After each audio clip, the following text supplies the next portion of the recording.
Well, if it isn't Colby Chaos Covington, how's it going, bud? It's doing good, man.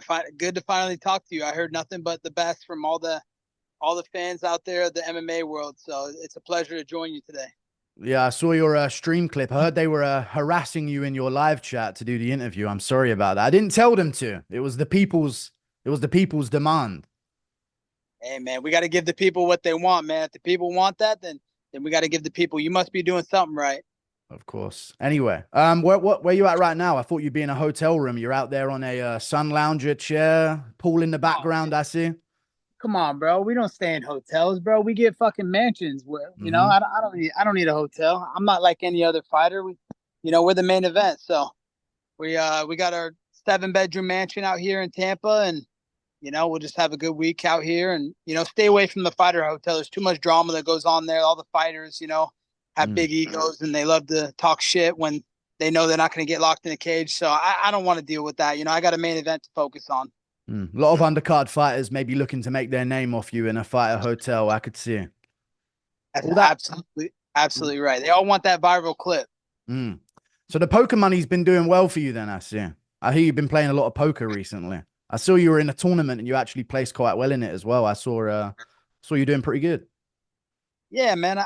I really enjoy the aspect of playing poker, man. It's really like a mental fight. It's a mental battle. So and it's a lot of patience. You have to have so much extreme patience. Like that one tournament that I got seventh out of like 9,000 people. It was like a 3.5 day tournament, and we're playing 13-hour days. So it's a lot of patience, a lot of mental resolve, and that's what I really enjoy about poker. And honestly, I'm going to a big tournament after this fight. I'm going to be flying out to the Bahamas and playing the World Series of Poker super main event. It's a 25K buy-in, and it's the biggest guaranteed poker tournament in the history of poker. It's a 50 million guaranteed prize pool. So you can imagine first place will be around 35%, 30%, which is like 12, 15 million. So I'm super excited about that, and I'm thankful to the World Series of Poker for having me out.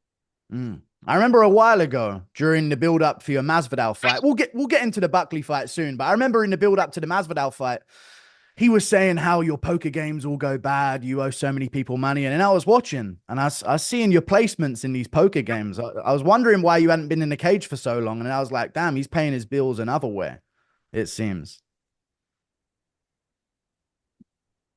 Yeah, that's true. The street Judas, nothing that comes out of his mouth is honest. He's full of fake news and lies. Never owed anybody a dollar in my life. I mean, I have a great life. I'm all about, being a man of my word. And, I don't borrow money from people. I don't need to borrow money. UFC pays me such good for these fights. So, there's no reason to borrow money from anybody. I play with my hard earned money.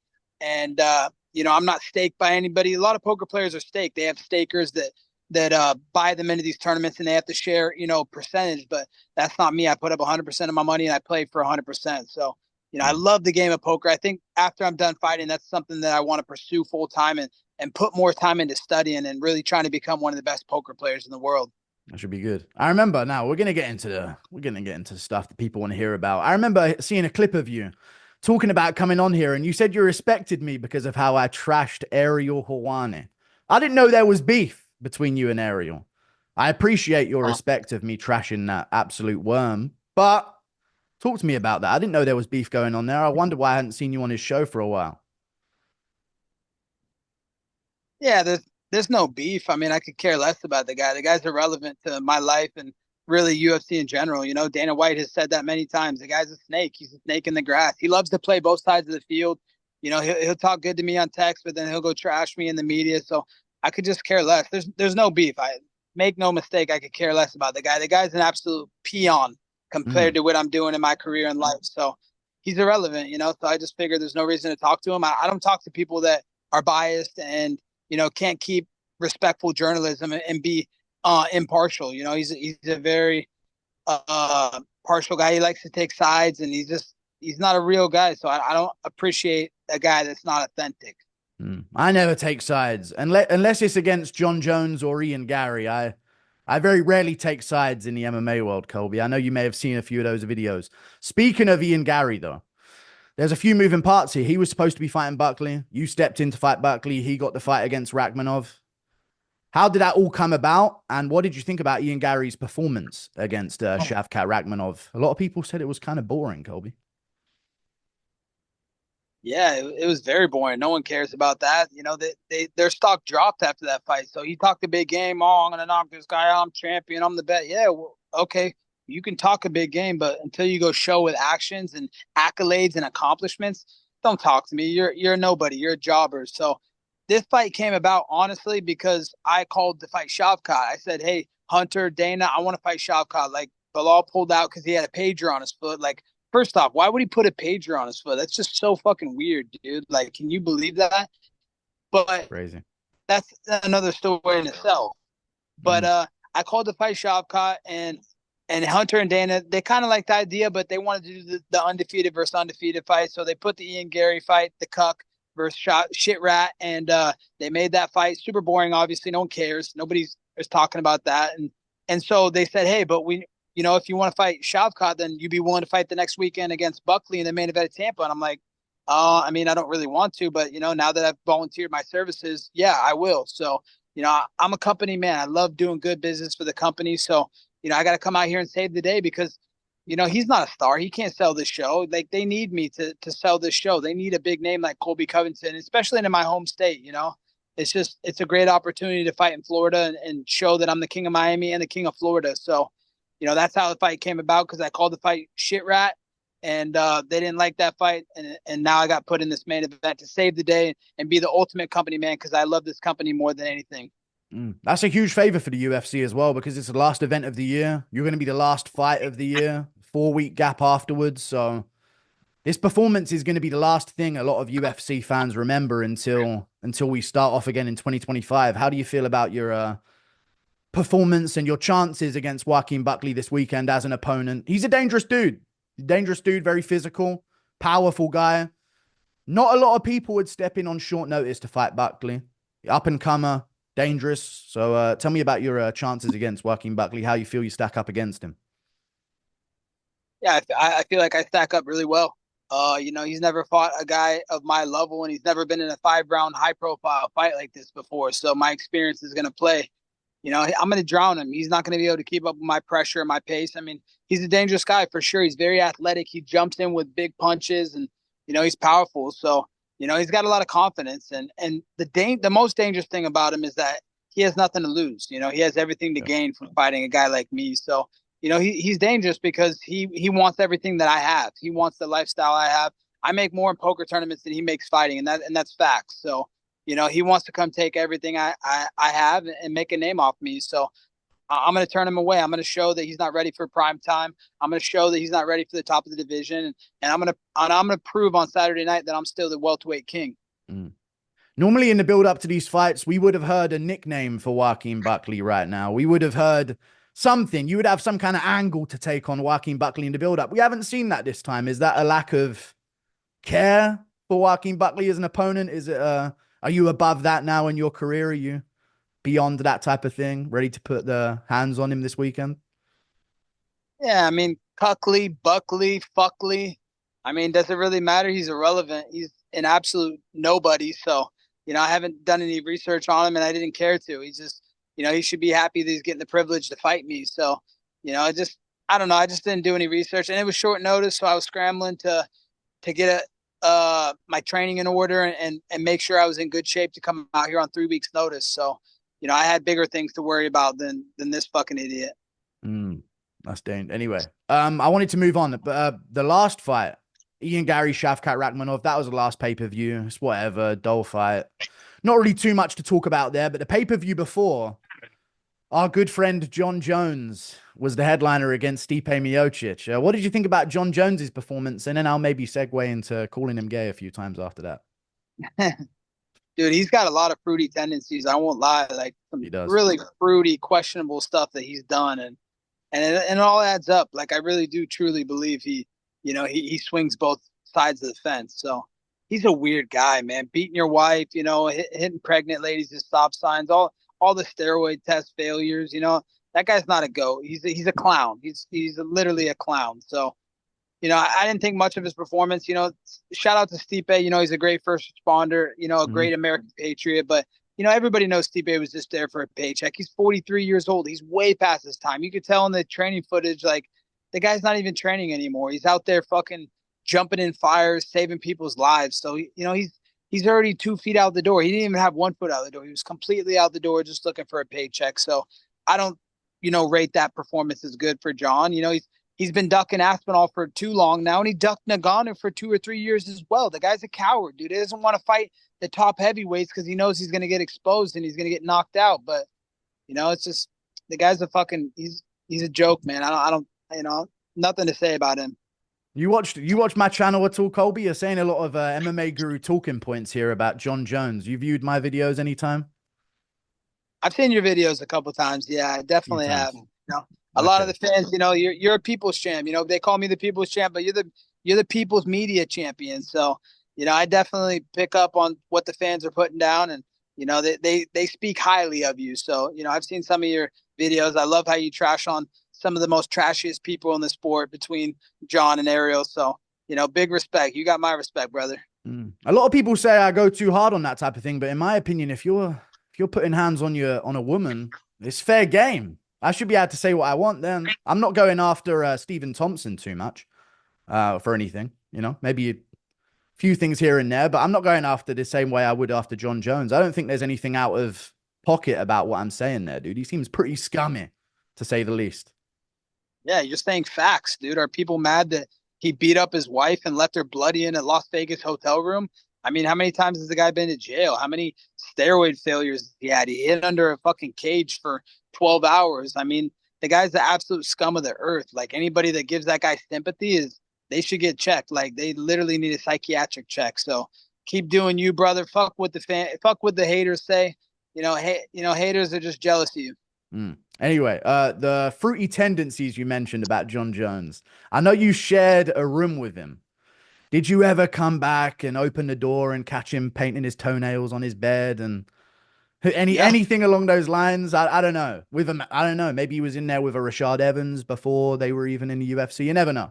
Anything you caught him with doing in your dorm room?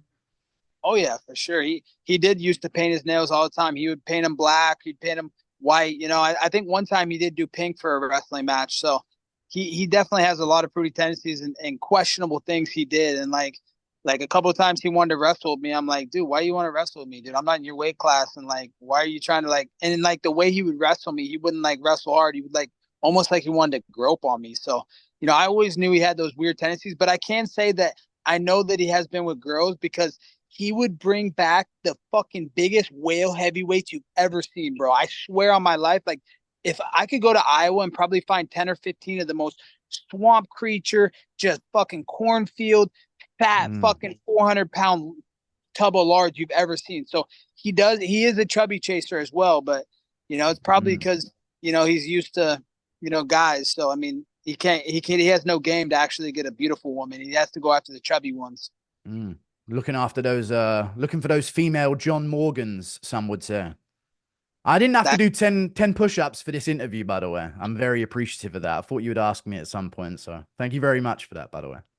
Yeah, well, you didn't say I was unqualified for these fights like John Morgan said. So he's unqualified to get answers from me anymore. The guy couldn't even do 10 push-ups. So what a fucking joke. The guy's the fattest piece of shit on earth, and always likes to trash fighters, but then beg him for interviews so he can get clicks.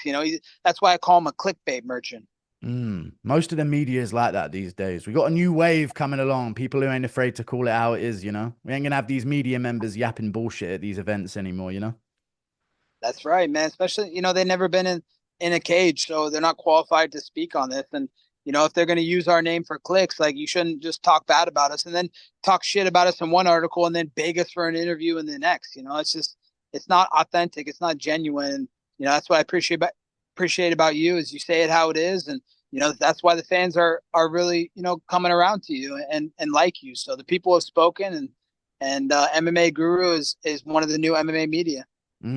I see a name on your shirt there, Colby Covington. I wanted to talk to you about it. Donald J. Trump was pretty victorious recently. Is that something that's going to empower you going into this matchup against Joaquin Buckley to end the year? Absolutely, man. To see my friend Donald Trump, the way he powered through all the adversity, from the fake bullshit allegations to the fake charges they were trying to drop on him that he never did. I mean, just all the smear campaigns, all the fake news lies that they try and say about him, the propaganda.